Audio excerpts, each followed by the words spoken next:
All right, we are here and live. I am so excited. I already see a ton of people jumping in, which is cool. I love when I see that little number pop up. But we are live here with Dr. Dorothy VanderJagt. And I am so excited because not only is the new book, which we'll talk about later, Permission to Pause, we'll talk about that in a bit. It is awesome because it's a totally different way of going about this, which is what I think is really cool. But before we dive into talking about self-care and teacher self-care, we're going to talk about things in the physical, social, spiritual, mental, financial, emotional, all of these great things. Dorothy, I'd love for you to introduce yourself to everyone in case there's people here who don't know who you are, and explain a little bit about your journey and who you are and what you do. Yeah. Hi, everybody. I know many of you, but it's great to connect, and feel free to put things in the comments. Again, Dorothy VanderJagt. And years ago, I started out as a middle school teacher, and I taught for 10 years. Then I was an elementary principal for 11 years. And then I was a director in teaching and learning in a county and ran a lot of professional development. And in the meantime, I started presenting my first year of teaching, connected with my principal, connected with the National Middle School Association, a lot on curriculum issues, advisory, things like that. And then just started presenting all over the country and even internationally. Wrote some books back then took a step back when I had a, principalship and a family. And I thought, oh, got to do this. But then I started running conferences at that point. And I thought, I can stay local and I can still do this. So running a lot of the conferences led me to a lot of speakers and having different speakers and even meeting more educators because they would come to these conferences and workshops where they could get grad credit. And I started out with a lot of curriculum things, but what's interesting, Chuck, is as we had gone through the process, teachers were getting a little bit stressed and the demands were just flying at them fast and furious. And it was changing. Everything was changing. And the entitlement sometimes that the kids were feeling and the parents were feeling and teachers were like, help, help, help. What do we do with this? So a lot of the, we're still on the foundation, the curriculum, the relationships are important with students, but a lot of teachers are like, I need some more support. Can you please help? So that's how we kind of got into the self-care discussions and professional development. And it was just a call for that piece. And I would have to totally agree. I mean, I've seen that need almost grow, especially in our current times, right? It's kind of thinking, well, as a teacher, I think a lot of times we feel that we need to give, and almost kind of work ourselves to the point of exhaustion. And we forget about the fact that we need to care about ourselves, right? And I know for me, and this is where I'm excited about this conversation, because I know personally for me, I want to take care of myself, and I like to do things like I like to go running, and I like to do that kind of physical aspect of things. But I often still find myself working all these crazy hours and not really taking care of myself. So I can't wait to hear the various strategies you're going to share, but also the different areas as well.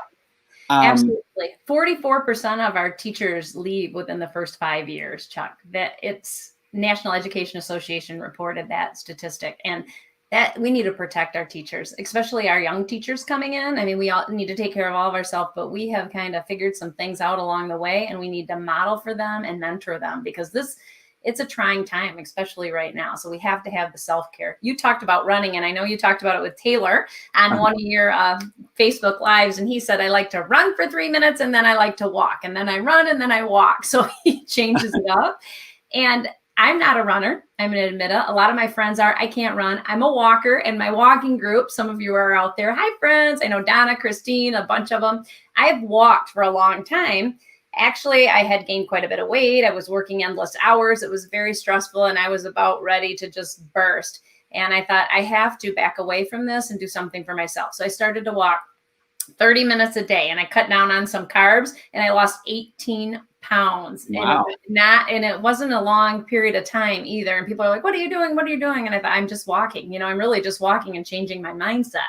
Yeah. So you don't have to be a runner to, get the physical exercise. There's so many different things you can do. And some people say, I don't have that time. I don't have that time. Well, there's a Morning Miracle. It's another book that's out there. That's a business one. It's changed a lot of people's perspective on things. And in there, he's like, you just wake up a little bit earlier and you do this. You have to find the time for the strategies that work for you, because you talked about it. You have the physical, you have the spiritual, you have the emotional, you have, like you said, the financial pieces, and then that intellectual piece. Why do we need to keep these areas sharp? Well, because our own health. Mm-hmm. Yeah, it's so true. So now let's dive in. Let's think of an area that, what would you say would be a great area to start, Yep. and maybe give some tips on that for self-care? Yeah, I think the favorite one for me is the physical area, and what worked for me was walking. And I know if you get on Twitter and you connect with a lot of these groups, some people are doing a variety of things, but I just think that's a simple way to win. Now, I have teacher friends that'll go to like fit body boot camp type things at 5:30 in the morning, and they do it together. So there you're getting your social and your relationships, because these teachers work hard together, they understand each other, and they have made a commitment to go together. And I mean, that's just kudos to them. So, but walking to me is a quick win, because you can do 10 minutes, you can do 5 minutes, you could do 30 minutes. You just set a time and you do it. You park farther away, from at the mall, and you do that. You talk on the phone. Walk around, you can get those steps in. There's just so many ways to do those pieces. I know some schools that are offering, well, now with COVID, it's crazy, but had yoga classes for their teachers. I mean, that's one thing. They encouraged walking clubs. Another school had done a mindfulness class, and I talked to the superintendent, and it was a grant. And he said, I don't know how this is going to go, but we got this grant, and it's a mindfulness class where they learned about, breathing, and it's important to pay attention to your surroundings. He said the class was full and there was a waiting list. And this was after school on their own time. So he's going to offer that again. But anything physical, could be swimming, it could be biking. Think of what you like. Did you like pickleball? Do you like tennis? There's 1,000 different things you can put in there, and you don't have to be an Iron Man to do it. Which I think is such a good point, because I think sometimes, I know for me, it's always that first step to do whatever I want to do physically, right? And if I can always get discouraged thinking, well, I can't run a mile, so why run a step, right? And I think that you hit that right on the head. You don't have to be an Iron Man. It's just get out and do what you can do what you love, and take care of yourself in that physical way. I love that you're talking about walking, because that's something that I feel is something I like to do. For instance, with my wife, we like to walk every night. And it's a time to just kind of let go, kind of release the day. It just kind of take care of ourselves in that way. So I think it's so important. And I think this physical piece goes into that social and those relationships too, that you need to nurture, because you just said with your wife, and that makes it easier probably for her to walk, because if I have a person that's going to walk with me, oh yeah, it goes faster. And sometimes I'll talk on the phone with somebody if I'm not listening to a podcast, and that time it'll be, 40 minutes as opposed to, it's just 10 minutes. And with our PE teacher, I've walked with her before, and I look and it's 53 minutes. We've walked on like the treadmill at the Y next to each other. And these groups of teachers that are doing it together, it's like a commitment, and it's social. It helps them with all their relationships and gives them strength. And so with some of my friends, we'll text like the steps, like, I have 4,582. What do you have? And, we kind of tease each other. Oh, I'm at 8,000. So having that group and that socialization is just awesome. It's awesome because you support each other. And yesterday I stopped over to a teacher's house. She lives on a lake, and she had some other teachers there, in our chairs apart from each other. But it was good. It's good to see, them supporting each other. And some of them were the ones that exercise together, but not all of them are. But you know what? We talked a lot about online instruction and having like video repositories and all these pieces. And even this goes into the, that intellectual, that piece of stimulating your brain too.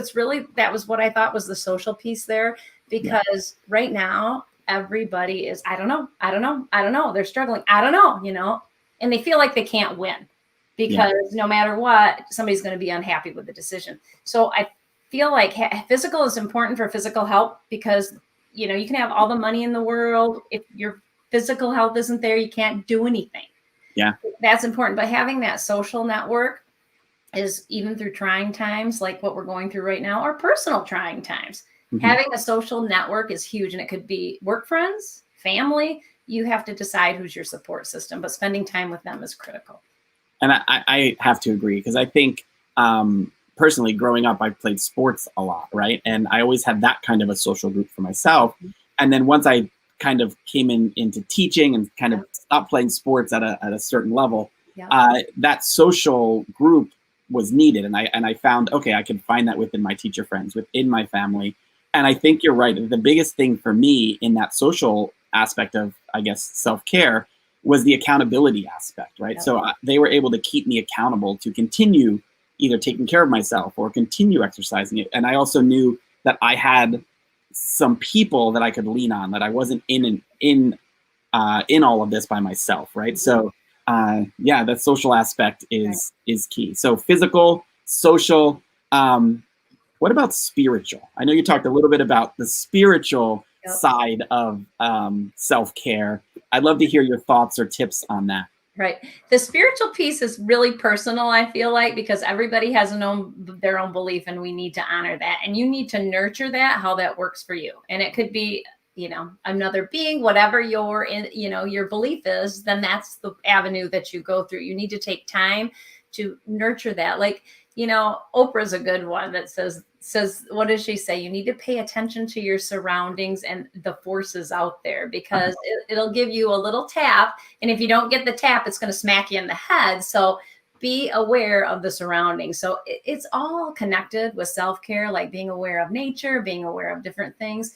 What works for you? And, a lot of times, like when I need to be alone, I'll light a candle. I ask Alexa to play, I'll say, play some meditation music. I'll write in my journal, and I'll do, kind of private. That to me is more of my private time. And you may go to church and be with people, but that's a private time for you. And then if some people will text me, sometimes I'm praying for you, I'm thinking about you, that is something great that I think that they're sharing, because they're thinking about me and they're sending positive vibes out in the world. So that's all kind of, a personal. And if you share that, that's up to you. And being in education, you have to be careful with that component. But in your personal life, you can do whatever is comfortable for you, and you shouldn't be ashamed to do that at all. Some of us grew up in really strict homes where we had to do this, and this. Mm-hmm. And you have to know that instead of just routine is how's that helping you? What is the why, and how is that helping you grow? And is it helping you, relax and move forward? So those are some pieces that you need to really decide, where the other ones are kind of, everybody can see, if you're out there physical, you're social, and that spiritual, I feel like is more personal, where if you decide you're going to share it or not, and that's up to you. And many people do. So. Yeah, I think I agree. I think that is a very important, I think I could say, aspect of self-care, right? Whether it is, like you had said, possibly putting on that meditation music, taking some time. I know we had a session, one of our first sessions here, we were talking with Mario Wilk about mindfulness, right? I think that's a big aspect of taking care of yourself in this realm, right? It's so important. So we've talked about physical, social, spiritual. I know you had touched or mentioned mental or intellectual. I did. What do you mean by that, and what are some tips in that realm? I'm going to go to that intellectual piece because, my mom has Alzheimer's, and that is just a huge struggle. And she's had it for like 10 years, and it keeps going down and down and down. So as long as you can stay alert and practice your mind, and anything you can do it. And because it's something that you can't control, and it's an awful disease. But, anything learning, like I have Brene Brown's book right here, anything you can learn. And I know on Twitter and from your group and from your school and your subscription that people are always learning. So I want to encourage you to keep your mind fresh, and to, you always got to learn new things, because that's going to help you. So the intellectual and then the financial go into it. But that intellectual piece is so critical to me, because my mom installed, education for all of her kids, and you need to do this and you need to do that. And I just never want to stop, even though I have a great schedule, because I'm able to work with educators. So it's flexible for me. It'd be easy for me to say, but I'm constantly learning. I'm still, writing. I'm still doing this, because I want to keep, I think when you have an experience like that with somebody in your family, you want to make sure that you don't let, you're focused, I'm going to be social, I'm going to have the physical, but oh my gosh, that mental and that intellectual stimulation and learning and pieces is so critical to keep that aspect going and fresh and learning, constantly learning. Yeah, I agree. And not to plug later on, but I know that you will be doing a session on the Teacher Success Summit coming in October. And I know that part of being a presenter in that even keeps our mind fresh, right? It's kind of, okay, I'm presenting this, but then you're also offering people something to learn. I think even part of that is something that can really keep us fine-tuned and consistently moving forward, right? The more that we kind of fine tune what we want to learn, the more that we dive into different avenues. I love that you mentioned Brene Brown. I love her work, and I kind of dive into a lot of her books as well. And I really think that reading, diving into that kind of stuff is super important. And sometimes we forget that that's part of self-care, right? We kind of think that that's just, oh, I want to learn, or I'm not going to read today. But in essence, it's keeping our mind sharp, and it's so important. It is. And you know what else too? Because if you didn't do that, like if I didn't do all this stuff, and sometimes people will ask me, like superintendents, why don't you just go to Florida and you don't have to do this. And I'm like, I love it. I love helping educators. I love learning. And you guys are talking to all of me about this and asking me for advice, these leaders, because I stay current and I'm working with schools and I'm in those schools and I'm doing instructional rounds and I'm doing self-care with teachers, where if you weren't staying intellectually, on your game, I think it would change your social network too. I think it would change everything. Like you and I have connected and had our own little Zoom meeting and learning things. You're teaching me technology or whatever it is. It's important. Yeah, it really is. And I love that you put that networking, because a lot of the intellectual side of teacher self-care can lead into those opportunities, right? Like, and I've loved having the opportunity to kind of sit in Zoom and chat about the technical side of things with you. And then also learn from you with self-care and with so many other aspects. So it's definitely something I think that branches beyond what we could even fathom sometimes, right? So Brene, that you talked about, and it goes into what you're talking about here, where she talks about, okay, in her research, she didn't expect to find this. You search any video on her, and she says this 1,000 times. Joyful people, well, they practiced gratitude. She said, I didn't expect that connection, and it was like an 11,000 pieces of research over 12 years. She said that the people that were practicing gratitude were the ones that were joyful. So it's not just, a mind for gratitude. She said it's more of living it, where are you sending those thank you notes? Do you have a gratitude jar? Just different things that you can do. And so it goes back to that intellectual piece too. You want to be a speaker, but what's your why? Well, maybe I want to make money, you're thinking, but if your why is to help people, it's going to grow.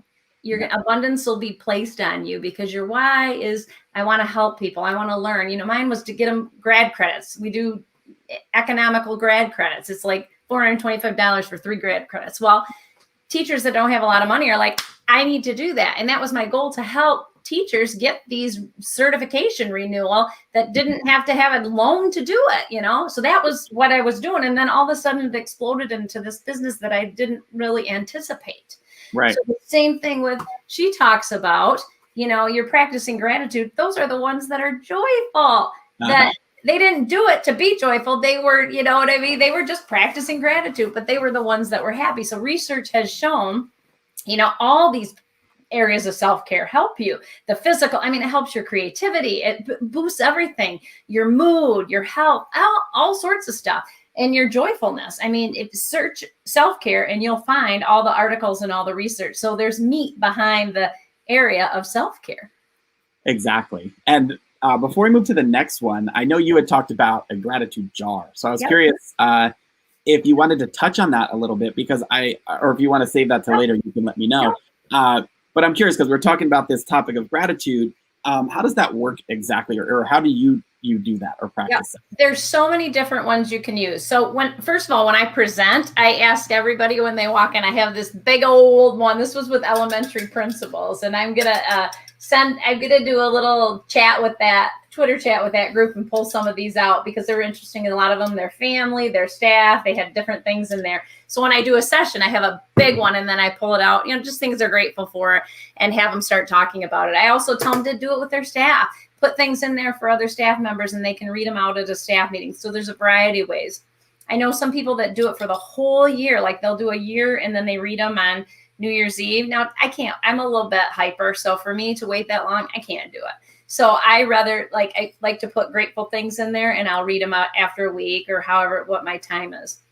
I've also made these for people before, and you could put verses in there. You could put religious, spiritual verses in there. You could put positive quotes, and then give them as a gift. And that's kind of a nice pick-me-up, because they can pull out different things that they, that are encouraging to them. So there's 1,000 different ways to use these gratitude jars. And I know getting them as a gift is kind of a fun thing. And using them with staff, where you write positive notes and then you read them at a staff meeting. I really like to do that too. That's pretty cool. Yeah, I think that's a good idea. And I like the fact that the gift thing is great, right? Because anytime someone is feeling down or anything along those lines, taking one of those could kind of change the whole mood of the day, right? And I like the fact that just writing down things, you know, that you're grateful for, putting them in there, and then personally, like if I have a bad day, let me reach in and it'll help me remind me of things that I'm grateful for, right? So, one of the principals I work with had a positive file, so I started one. She said, I put it in here, every positive note, email, everything I get, I put it in there. I'm like, why did you do that? That's when I was a young educator. She said, because there's some days you need to pull out that file, Dorothy, you know, and just to look at the gratitude because you're having a rough day. And, oh yeah, you know what? Look at the 5 parents that sent me this and this. Yeah, I'm doing the best thing for kids. And this is what's important. Yeah, love it. And then I think I want to talk about one, and we had said this earlier, that not many people talk about, right? The financial aspect of self-care, right? We were talking briefly before we popped on here about the fact that this is the one that people tend to just say, we don't need to talk about that, right? But to be honest with you, I feel it's one of the most important aspects when it comes to self-care, right? That finance aspect. So would you talk a little bit on self-care when it comes into that financial realm? Yep. I think it's important to talk about it. And a lot of people don't talk about it. Finances have been taboo. People don't talk about what they make. They just, you know, we're not going to talk about that. We're not going to talk about anything or stocks or things like that. My mom had an accounting background. And when I came out of college, she's like, you're going to buy a stock. And I'm like, no, I'm not. No, I'm not. She said, if you're going to live here and you're going to do your student teaching and teach, you're going to buy some stock. So at the time there wasn't, you know, all the internet and everything you could search. It was a money magazine and it was a photocopied. She made a copy and given it to me. And I looked at the cheapest one at the time. It was $250. I remember it vividly. And I thought, okay, I'll do that one because that's all I have to put in it. Well, then my mom was smart. It kind of got me addicted to, hey, this is cool. Then I started to listen to tapes back then. People, young teachers, it was a tape. Not the Motley Fool and Warren Buffett. And I just started to, and Susie Orman and just all these financial people and learning from them. So I started a long time ago and like the investing pieces and learning what stocks and bonds and mutual funds and annuities. Do you have an annuity? If you have a pension and you are lucky enough to have a pension, contribute to that pension so that you can retire in your 40s if you want to. I think even more so now because so many people are leaving the profession, you have to kind of set yourself up for what you're going to do. And pensions have been dwindling, you know? So what other options can you invest in? But the earlier you start, the better it is. And you should talk with your kids about it too, about what are their options and what are they going to do. So what can you do right now to start saving for retirement? Because you don't want to be in a spot where you feel burned out, stressed out, overextended. You need to plan for that and set some boundaries, just like we need to set boundaries in our work, which is hard. When you're a young teacher, especially, you feel like you can't say no. You have to set financial goals and you have to look at it. And I don't care who you like. I don't care if it's Susie Orman, Dave Ramsey, some of these gurus. Find out who it is. Check out a book from the library. Don't buy a book. You can go to the bookstore. You know, you can go to the library. That's what I used to do. I'd get my tapes, I'd get my books, and then you read about it and educate yourself. And you can go online and do some things and set a goal for yourself because it really is. It adds up. And I was able to retire, even though I keep working, very young because I had set all these motions in place. Which I think is so important to understand because that financial piece, as people don't often like to talk about it, is something that's so important. And if we're smart with how we handle things financially, I think that our overall self-care, our overall well-being ends up benefiting in such a great way. Yep, absolutely. You know, a couple other things I want to talk about too, as we go into this process of you got to take care of yourself and you have to set boundaries because that boundary piece, whether it's, okay, I got to set my financial boundaries, I have to set my time boundaries. You have to do that because I was one that I still work a lot, but would work 24/7. And I would, you know, you'd have 45 minutes of maybe this and could I meet with you? Oh, sure. And then you're stressing yourself out, you're gaining weight, you're not sleeping at night because you're not setting boundaries. You have got to set boundaries and it's okay. Nobody's going to get mad at you. I thought, my principal at the time would get mad at me. My superintendent would get mad at me. You know, this person would get mad at me. Nobody's going to get mad at you. I mean, you need to set some boundaries. It's just how it is. So you have to do that. And then going back to relationships too, we all know that relationships are critical, in student relationships, staff relationships, administrator to teachers. And we have to have a good culture in those schools, because that helps with our self-care, our mental, everything. You want to be in a culture that's positive. I know people that have left jobs because they can't take it. They feel it's too toxic. Yeah. So the administrators, teachers, everybody has to work on those cultures. Right now, what can we start doing? You can start sending, postcards to kids. I don't care if it's face-to-face or virtual or hybrid. You can still send them a postcard and say, hey, I'm looking forward to you this year.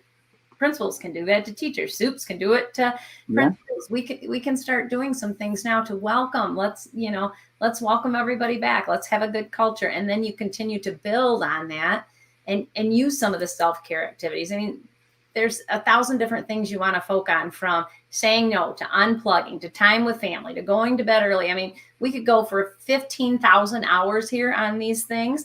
And Chuck and I have a lot of ideas we're going to share with you later in this school, because from, just practicing mindfulness, you talked about drinking water, all these things, but you want to work in a healthy environment too. So it's important that administration and teachers invest in that culture. And that could be online this year for part of the time. Exactly. So love all of that. I love everything that you've shared. I know that we'll have a ton of stuff coming later as well, but I'd love for you to share a little bit about maybe some other things, how people can get in touch with you. I'd love for you to share even a little bit about the new book that you have out, because I know that it's not a book in a traditional sense. It's one that you're going to work through that is going to help you with your self-care. So if you could kind of talk on that a little bit, and then let us know where people can dive into more of your work. Yep. It's interesting, because I was working on like a self-care book and then an embedded PD book, because I'm working on lots of things, because that's what we do as educators. And the demand and the feedback right now was, oh my gosh, teacher self-care. We need something, we need more. So the first section, we talk about the self-care check, and they can select an area that they're going to focus on. And then they write a little bit about, okay, if I'm going to walk like we did, what are you going to do that? If you're going to practice mindfulness, what are you going to do? And then there's a section for gratitude. There's a section for making a difference. How do you make a difference with your students, others around you? And then you have a free space over here that has a quote and a prompt. But what I like here is there's take action. Like, how can I do this? And then if you go to the back, there's take action ideas like we talked about, whether it's the gratitude jar or just, there's so many back here that they can choose from. So it kind of gives them ideas, because if you think, so it's like an exercises and activities that they can select. They don't have to work through them. They pick the ones that work for them. Perfect. So it kind of prompts them, because sometimes you think, oh, what am I going to do? Or what am I going to write about? But it helps you reflect the questions, which is good, because we want to write, we want to reflect on our teaching, we want to reflect on our lives. And we know that writing, encourages creativity and other innovation. So we want to make sure that we're doing that and reflecting and organizing our thoughts. I agree. And I would recommend anyone to grab that, because I love the fact that you can work through it, right? So it's basically, I'm able to interact with it. And the activities in the back, I think, are cool, right? So it's like, okay, here's what I'm doing. Here's what I'm focusing on as far as my own self-care. And here's how I can do it, right? So you give the how, where a lot of times I think that piece is missed, right? So especially for me, I know that I tend to be very busy, but I want to make sure that I can pause. And it's so much easier if I know, all right, well, here's something I can physically do. Like, I don't have to think of it. It's here. This works for me. I can do it. And I like how that's set up. I had a district contact me after I did the ASCD session. I did that virtual workshop, and they got them for all their new teachers. And I thought that's a great idea, because they're going to do new teacher PD. And they thought, this is what we're going to start. And I thought, good for you guys for focusing on that self-care in your new teachers. Yay. So I like that. I was like, yay. And then an HR person, she said, I'm getting this. Will this work for me? And I thought, yes, we can all be mindful. You don't have to just be in that classroom. You could be administrator. We all need self-care. Exactly. So. Cool. So I guess as we wrap up, how can people either reach out to you or find you online or anything like that? Yep. I'm on Twitter a lot, thanks to Connie Hamilton, who was like, you're going to get more on Twitter. So I'm at iFireUp. So it's a little I and then fire up. So iFireUp. And I have a website too. It's ifireup.com. And there's an email on there, which is info@ifireup.com. So I fire up because I'm a little bit hyper, even though I do try to take care of myself.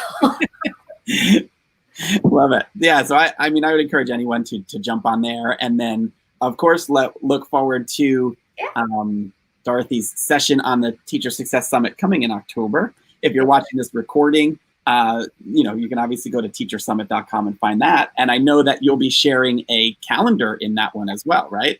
Yeah, we have 28 days for them of self-care that in that session, they can just print it off. It goes with lots of ideas that go along with the session that they can just use immediately. That I'm excited about. I had a sneak peek on it, so I think that it's pretty awesome. And I know so many people, when they jump on your session in October, are going to instantly download that and probably start that challenge right away. So I think I really appreciate you putting that together. I know that it's going to be extremely valuable. So that's really exciting. Awesome. This was fun today. Thanks, everybody, for joining us. Yes, thank you. And Dorothy, I just want to say thank you again for taking the time to kind of share your insight and your knowledge on all of these areas. And this will be in the replay in the group, and I'm excited for people to dive into it there as well. Awesome. Reach out if you have any questions or need more ideas, guys. Thank you. All right. Thank you. And I'll talk to everyone soon.